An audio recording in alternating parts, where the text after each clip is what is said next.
time to Cia Podcast. Kenapa aku membuat podcast? Karena aku mau mengumpulkan tugas bahasa Indonesia tentang keluarga. Sebelum itu, perkenalkan, aku adalah seorang remaja yang berusia 14 tahun dengan nama Ciara Aurelia Cahaya Putri dari SMP Negeri 4 Temanggung. Oke, aku akan menceritakan tentang keluarga aku dan kehidupan yang aku jalani sekarang. Aku merupakan anak kedua dari 4 bersaudara. Aku dilahirkan di Bogor atau di Jawa Barat, sedangkan ibu dan ayahku berasal dari Jawa Tengah. Jadi bisa dibilang aku orang Sunda. Masalahnya aku nggak bisa bahasa Sunda. Tapi kenapa aku bisa dilahirkan di Bogor? Karena pekerjaan ayah yang mengharuskan kita pindah ke sana. Nah, kemudian aku dibesarkan di Bogor dari bayi sampai umur 12 tahun alias kelas 6 SD. Terus setelah aku lulus, aku dipindahkan ke keluarga Pak D atau kakak dari ibuku. Alasannya aku disuruh belajar dengan giat di Temanggung, soalnya di Bogor sekolahannya kurang bagus dan katanya sulit untuk mencari kuliah setelah lulus SMA. Sebab itu aku dipindahin ke Temanggung untuk mencapai cita-citaku menjadi dokter. Lanjut nih, saat pendaftaran, aku diharapkan keterima di SMP Negeri 3 Temanggung.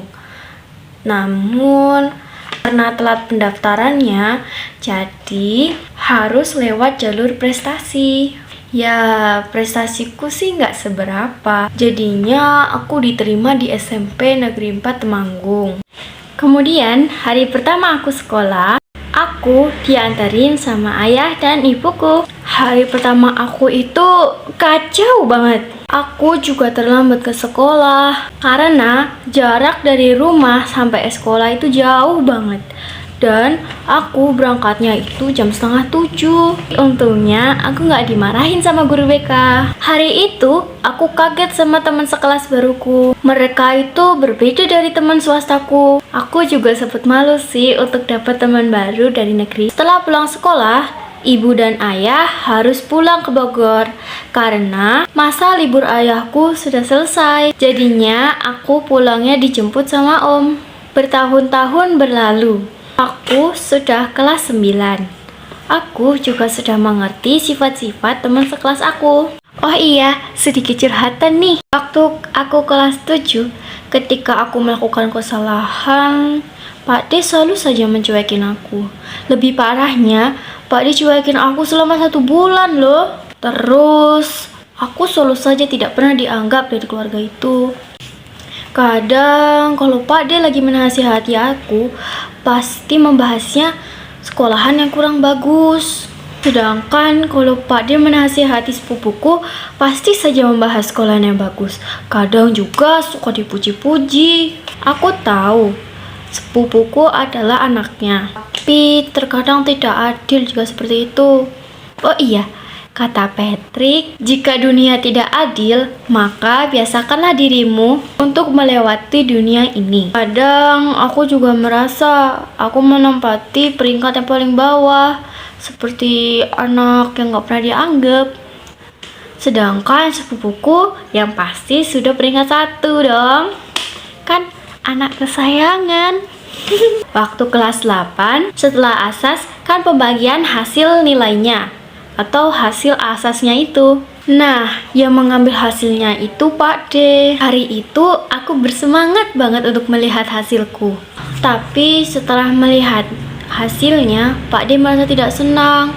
Walaupun aku ranking 1 dalam kelas. Bukannya senang, Pak D mau membentak aku. Sehari itu aku kecewa berat. Kadang kalau keinget, aku selalu saja menangis.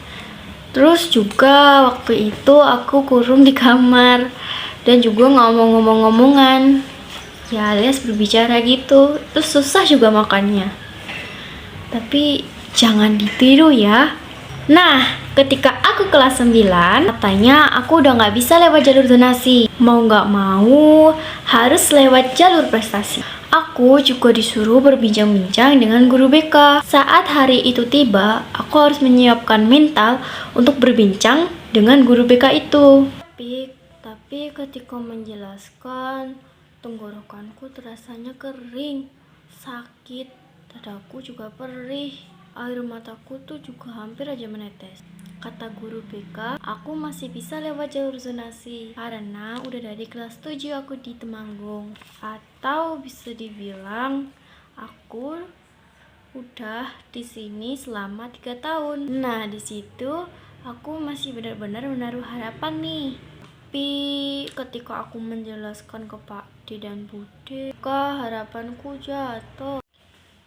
Saat itu harapanku benar-benar sudah hilang. Mau gak mau harus lewat jalur prestasi. Tapi kenapa sih aku risau banget? Karena nilai rata-rata aku masih belum cukup untuk masuk ke SMA favorit nih. Makanya aku selalu kepikiran tentang itu.